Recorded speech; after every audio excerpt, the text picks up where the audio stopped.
Hare Krishna. Today we are going to start a new book named Jaiv Dharm, titled and authored by Shri Bhaktivinoda Thakur Ji. Shri Bhaktivinoda Thakur Ji is in this Samprada or in the lineage of Krishna Bhagwan Ji and Chaitanya Mahaprabhu. And he has authored more than 100 books. And he is considered to be the seventh Goswami. And he propagated and published and spread Krishna Bhakti as propagated and as desired and as intended by Sri Chaitanya Mahaprabhu.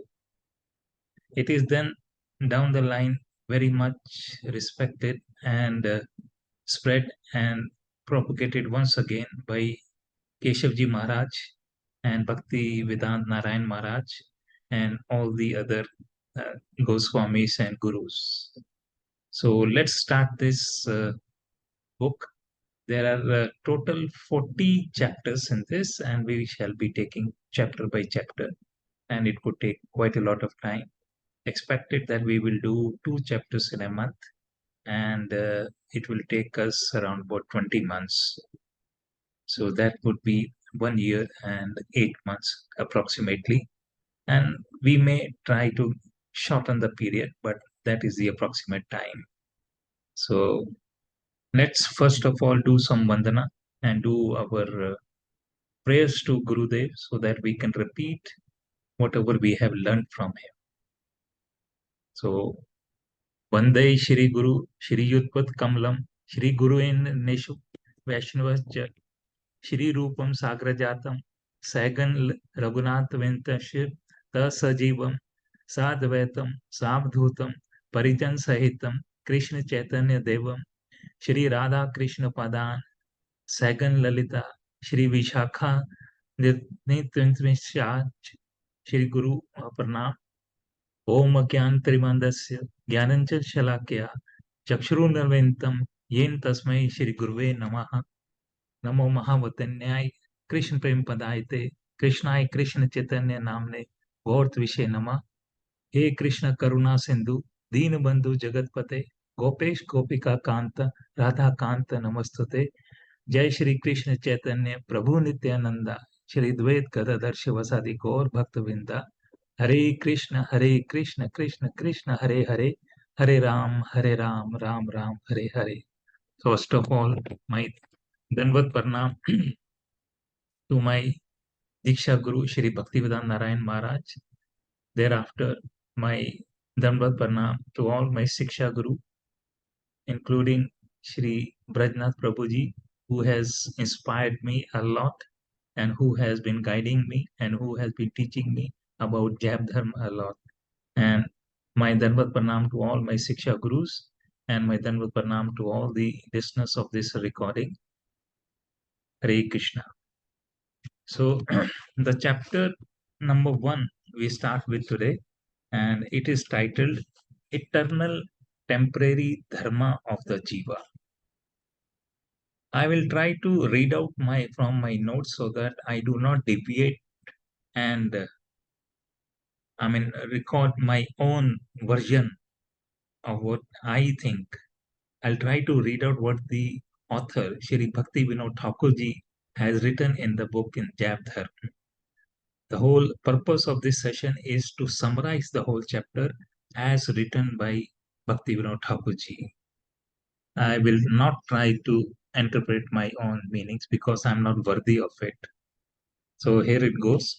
The chapter starts with the introduction of the place where all the events took place. And then a little introduction about the three main characters who are prominent in this particular chapter, and they are the Paramhans Babaji, and then Pradyumna Brahmachari ji, and then Sannyasi Mahatma ji. We'll deliberate upon them a little later. And the third thing which has been elaborated in this chapter is the question, which is, what is Dharma of the Jivas? And reply to that.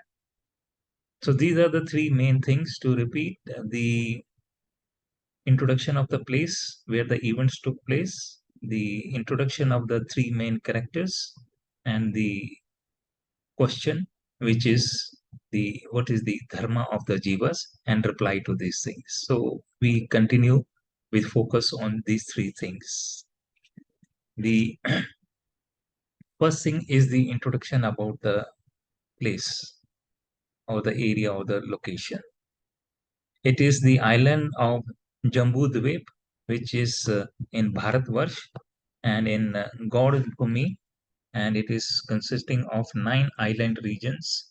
Shri Navadvip Mandal on eastern bank of Bhagirathi River, and there is a beautiful settlement, Shri Godruma, and then Shri Surbi worship Bhagwan Gaur Chandra on this particular island, and Pardumna Kunj is there, and then Premadasa Paramhans Babaji, he is the Siksha disciple of Pradyumna Brahmachari ji, who is the best associate of Shri Gaur Chandra or Shri Chaitanya Mahaprabhu, and they all lived over there in a hut in the neighboring places. So that is the background, and we shall be focusing on this thing. Now, a little bit about Premhans Babaji, Paramhans Babaji. He was a refined scholar of Shastras, lived in Godruma as if it was a Nandgram, and he chanted about 2 lakh rounds of Harinam, holy names, and he lived by accepting alms or charity from the neighborhood, from the devotees, and he was a staunch and a very dedicated reader of the book titled Prem Vivarta. So that is little bit about Prem Paramhans Babaji, and then little bit about Pradyumna Maharaj ji.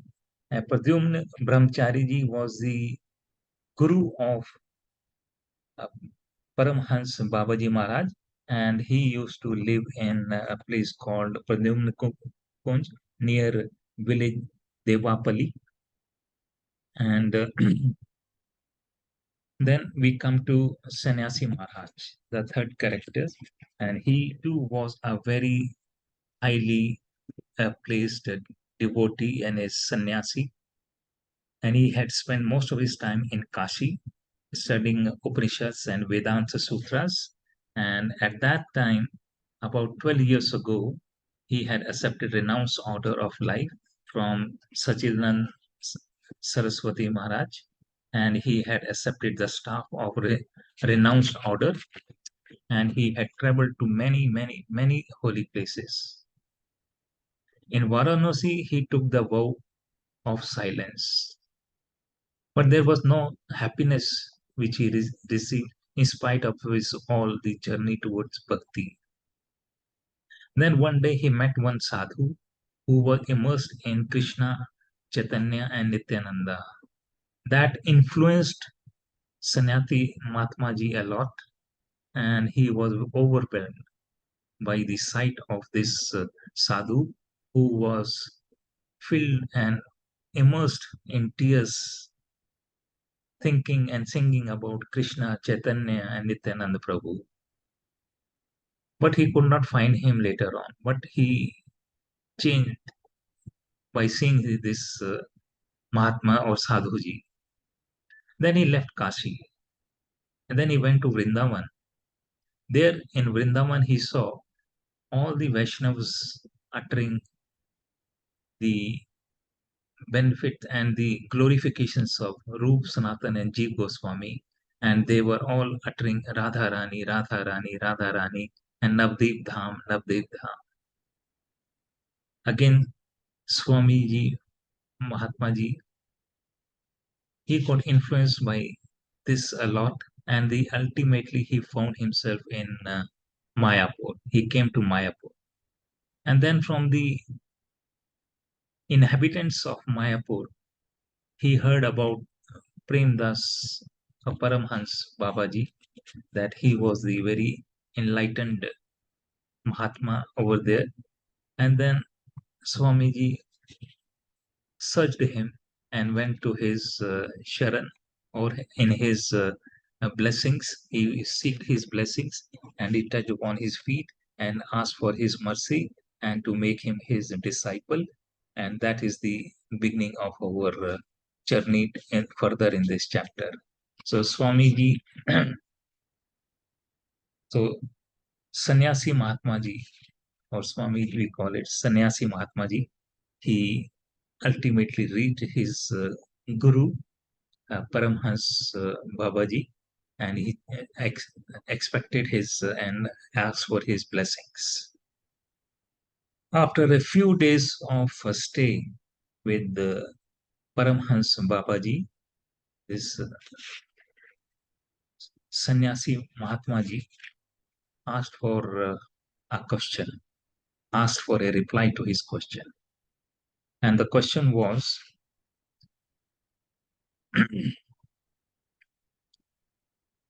Paramhans Babaji, he asked from him, what is the true constitutional dharma of the jivas? He asked, if dharma is one, why don't all learned teachers cultivate that one universal dharma which is without a second? Why are people talking different definitions of dharma? He asked from this question from Paramhans Babaji. Then the rest of the chapter is about a reply to this question. The question, I repeat, is what is the true constitutional dharma of the jivas? If dharma is one, why don't all learned teachers cultivate that one universal dharma which is second to none? Right? Why are they giving different replies to this definition of what is dharma of the jiva?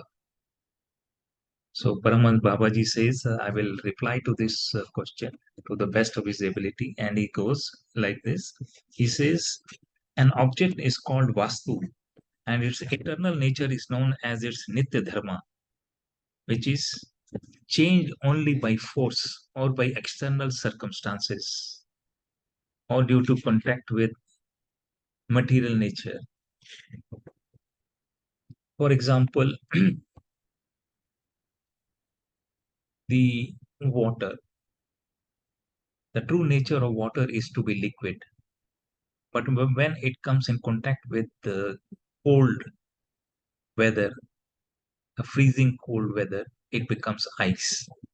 But ice is not the true nature of water. The true nature of water is to be liquid. And the true nature of the object is called the permanent, eternal object nature, which is sabhav of that particular object. And the temporary transformation of that particular thing when it comes in contact with the material nature is called nisarga. Nisarga. So, but that is not the true nature of the original object, which is created by, of course, Bhagwanji. So, this is what Paramhans Babaji explains as to what is the nature of the Vastu. To repeat, he says, an object is called Vastu and its eternal nature is known as its Nitya Dharma. But when it comes in contact with the external material things, it changes its form. But that changed form is not the true nature of the original object. It is called Nisarg. That changed thing is called Nisarg, as the example given was of the water and ice. Going further, Paramhans Babaji says, the sabhav of an object is Nitya Dharma or eternal function, while its acquired nature is its Namikta Dharma or occasional function.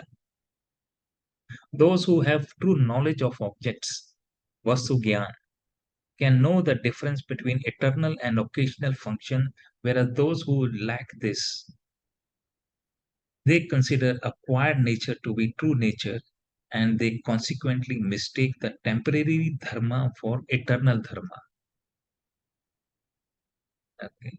Then Babaji further goes on to explain what is Vastu. Vastu is a Sanskrit word which is consisting of vas, which means to exist or to dwell. Now, this Vastu is of two types, Vastava and Avastava. Vastava is the true abiding substance, like Bhagwanji, true abiding substance, like Bhagwan. And Avastava is the temporary object or unreal or the semblance of the real, like Gunas. In Srimad Bhagavatam, it is mentioned, Vedyam Vastavam Atra Vastu Swadam, which means only a true abiding substance which is related to the supreme absolute truth and which yields a supreme auspiciousness is worthy of being known. There is no point of knowing the semblance or the unreal things. The only true thing which we must all know is the one which is related to the supreme absolute truth and which yields supreme auspiciousness, and it is only which is worth knowing. Then further, Babaji says about Vastu that it refers to three main principles, and that is Bhagwan, uh, Gyan, Jeev, and Maya. Bhagwan, Jeev, and Maya, these are the three main principles of Vastu. And a person who knows all these three things thoroughly, he possesses Shuddha Gyan.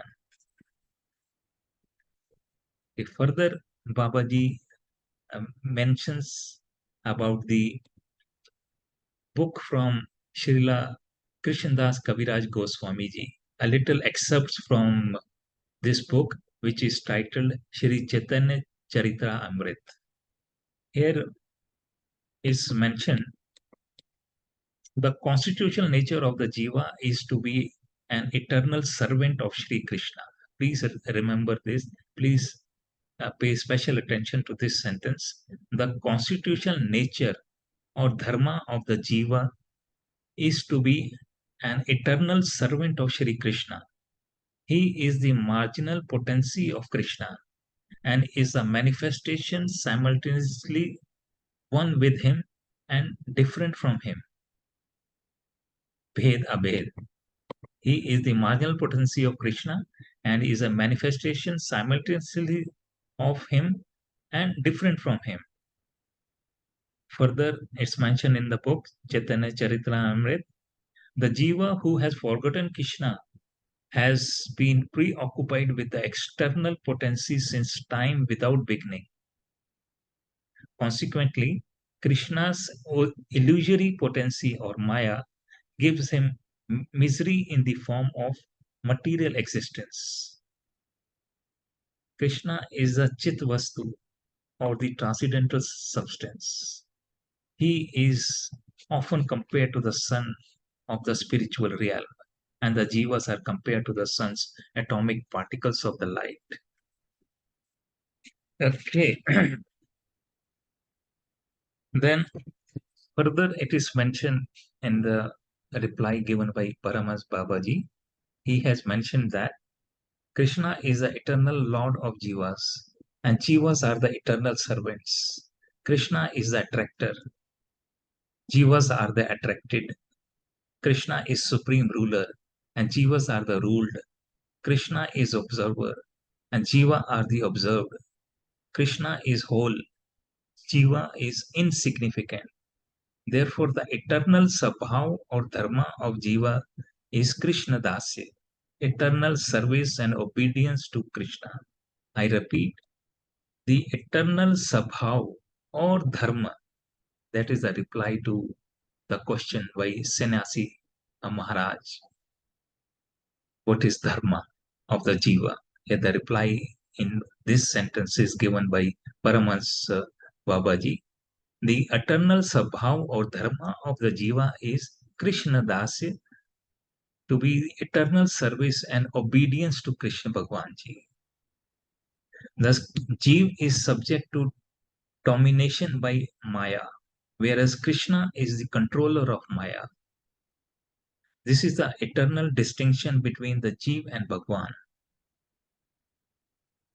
Whereas Jeev is by his constitutional nature a transcendental entity or Chidvastu, and Bhagwan is also by nature Chidvastu. Moreover, the Jeev is a special potency of Bhagwan Ji, and herein lies the eternal non-distinction between the two. So there is a distinction between the two, and there is a non-distinction between the two, which is called Bhed Abhed. And now, going further, it's mentioned in page number 14 of the chapter, and it says, Krishna is endowed with unlimited potencies. His complete potency or Purna Shakti is perceived in the manifestation of the spiritual world or Chit Jagat. Similarly, his Tatashta Shakti or marginal potency is observed in the manifestation of the Jivas. A special potency acts in assembling the finite world or Apurna Jagat, and this potency is known as Tatashta Shakti. The action of marginal potency is to create an entity or Vastu which exists between animate objects, Chidvastu, and inanimate objects, Achit Vastu, and which can maintain a relationship with both the spiritual and material worlds. Purely transcendental entities are by nature quite the opposite of inanimate objects and therefore have no connection whatsoever with them. Although the jiva is an inanimate spiritual particle, he is capable of a relationship with the inanimate matter due to the influence of Aisi Shakti, a divine potency which is known as Tatastha Shakti. The boundary region between land and water of a river is always known as Tat or shore. Please pay little attention to this. The boundary region between the land and water of a river is known as Tat or shore. This Tat may be considered to be both land and water. In other words, it is situated in both. The divine Asi Shakti, which is situated in the border region, upholds the properties of both land and water as if it were in one essential entity. The jiva's nature is spiritual, but still his composition is such that he can become controlled by Jad Dharm, the inert nature. Therefore, the Bad Jeev or the conditioned soul is not beyond all connection with the matter, unlike the jivas in the spiritual domain. Nonetheless, he is distinct from the dull matter because of his animate spiritual nature. Since the jiva is by nature different from both the purely spiritual entities and dull matter, he is classified as a separate principle. Therefore, the eternal distinction between Bhagwan and jiva must be accepted. Bhagwan is the supreme ruler of Maya, which is under his full control. The jiva, on the other hand, under certain circumstances, be controlled by Maya, for he is subject to its influence. And these three principles, Bhagwan, the Jeev, and Maya, are real and eternal. Of these three, Bhagwan is the supreme eternal principle and is the foundation of other principles. He is the supreme eternal amongst all eternals and the fundamental sentient being among all the sentient beings. The Jiva is by nature both an eternal servant of Krishna and representation of his marginal potency. So to conclude, Bhagwan Ji uh, is mentioned over here as the supreme controller of Maya, and Jiva is influenced by Maya. So, in conclusion to this chapter, Paramhans Babaji mentions the Nitya Dharma of the Jiva is servitorship, or to be a servant of Krishna Bhagwan Ji. When he forgets this, he is subjected to the tyranny of Maya, and from that very moment, he becomes diverted from Krishna. The fall of the Jiva does not take place within the context of the material time. Accordingly, the words Anadi Bahirmukha are used, meaning that the Jiva has been diverted since time without beginning. From the moment of this diversion and the Jiva's entry into Maya, this Nitya Dharma becomes perverted. Therefore, by the association of Maya, the Jiva develops Nisarj, an acquired nature, which thus facilitates the display of his temporary function and disposition known as Namikta Dharma. The Nitya Dharma, or the eternal function, is one indivisible and faultless in all different situations. But the Namikta Dharma, or the temporary function, assumes many different forms when seen in diverse circumstances and when it is described in various ways by men of divergent opinions. So that is the end of chapter number 1 of Jaiv Dharma, and is titled Eternal and Temporary Dharma of the Jiva. And we have learned that the Nitya Dharma, or the eternal function, is one indivisible, and it is to be the servant of Krishna Bhagwan Ji and throughout one's life and for all the times to come. So thank you very much for being with me, and we shall continue with chapter number 2. Hare Krishna, Krishna Krishna, Hare Hare, Hare Ram, Ram Ram, Hare Hare.